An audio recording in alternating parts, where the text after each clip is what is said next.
video I showed you is where I made this box just by folding some magic cards. It's not the most durable thing in the world, and as soon as you fold it, the cards start breaking and showing a little bit of white. But I wanted to show you the new one I put together. I'm very proud of it. It looks great. It's 86 magic cards just about, and I put some latches on it from a hobby store. Carries everything you need, and certainly will be something unique that won't anybody else be having whenever you get to the game store on Friday night. To make this dice box, we're going to start with the usual tools: a stack of magic lands and a craft knife. Now, to protect your desk, just throw down a piece of cardboard to use as a cutting surface, and I'll go ahead and show you how we're going to be cutting the bulk of the cards. So I'm just using the craft knife, and I am removing the box that the mana symbol is in.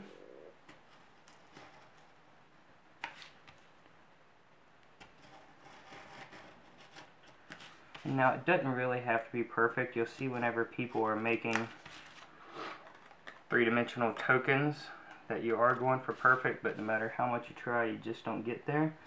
But the process we're going to use for attaching the cards will hide most of that. So now we're removing the picture from the card. That'll open it up and give us more room for storage once the box is assembled.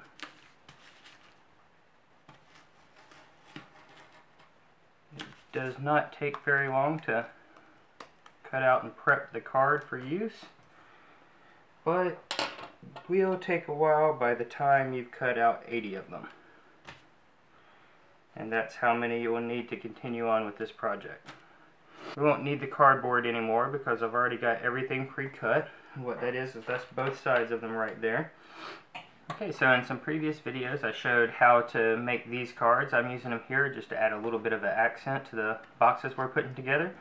And all I did to them is I went ahead and glued 3 cards together, one of them being the foil card we worked on, and that was just to give it a little bit more strength so that the base and the top of the box would be strong. So they'll be assembled the exact same way. I want the monster symbol on top.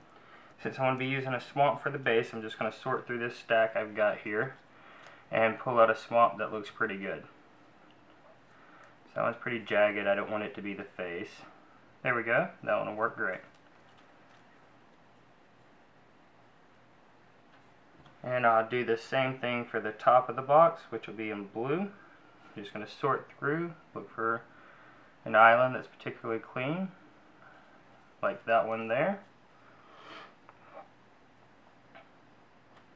Now both stacks will be glued the same way, so I'll just get and show you how I'm going to do one of them. So just a jar lid here to use as my glue container. We'll be using a lot of glue, but you'll also be gluing it in 2 steps. Here's my paintbrush I'm going to put it down with. The only additional tools I'm using is a cardboard box to be able to keep the cards straight as I stack them in and glue them together. We're not going to be gluing one card at a time.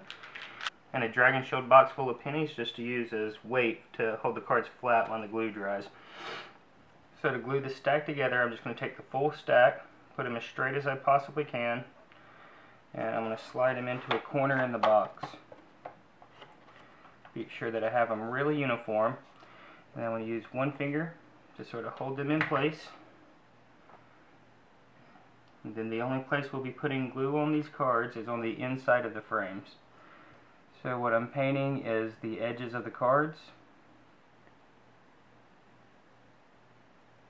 You don't need a lot down at this point. You just want a full stripe from top to bottom of the cards so that it can dry and hold the stack together to get all of the glue in place to frame out the insides. Just be careful, watch what you're doing, that you don't pull up any glue on the cardboard or you'll lose a few of the cards and have to do some more cutting. Usually I like to do 2 spots, just from front to back of the card, just to be sure that it stays tacked in place really well. So whenever I'm doing these stripes from the front to the back, I usually like to do 2 stripes. I'm not doing the whole card at this point because that'll put too much glue in and it'll keep the stack fluffy versus settling down. So just 2 stripes to be able to pin the stack together to go back and glue the entire thing later. Now I'm going to use our box full of pennies. Be sure that we got them really straight. Just throw the box full of pennies in there on top of it. Slide it down. And you let it sit. We'll come back to that in about 15 minutes. These are the two stacks that have been drying, and so whenever I lift the weight off of it, you'll see the cards fluff up a little bit, but not near where you started from. So there you go, just a little bit of movement. Unsticking pretty good. Glue's still a little wet, not too bad. Since it's already leaking there, I'll go ahead and just wipe off the excess there. Now, in order to get these cards to stick together, since we're not gluing it layer by layer, I'm going to use the glue and I'm going to paint the entire inside. Every surface that we've cut will be absolutely saturated in glue.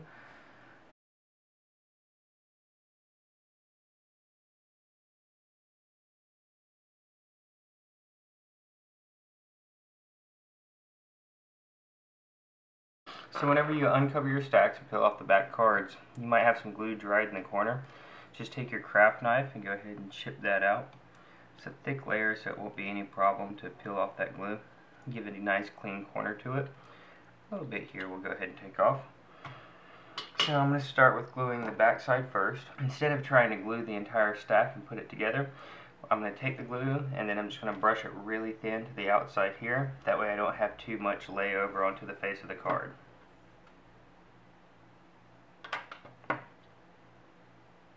Just be sure to use your brush and drag it out thin so that not too much pushes out and bubbles up on the face of the card, and all you're seeing is glue.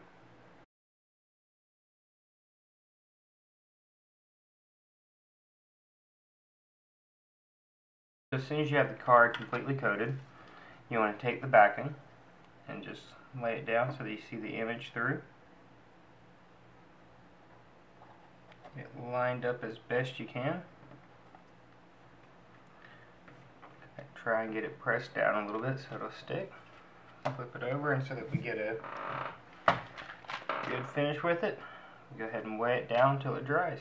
I'm almost done with the box. All I've got left to do now to finish it is to throw on some hinges and a clasp I bought from a hobby store.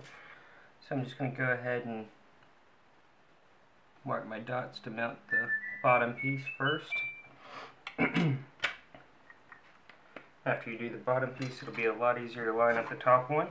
Now you can hand drill these holes. It doesn't really matter. It'll just take a lot longer to do that way. I'm just using a Dremel tool.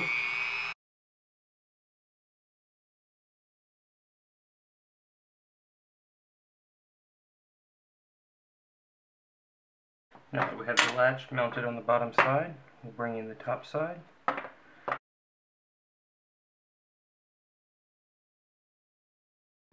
We'll pre-drill those holes.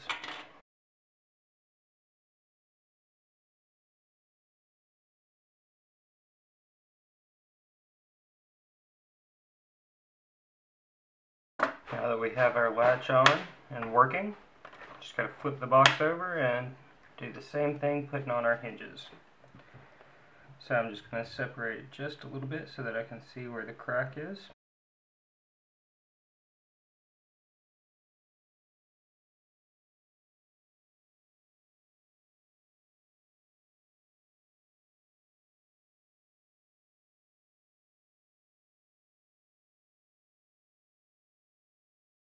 Stay tuned and please subscribe for more unique Magic the Gathering.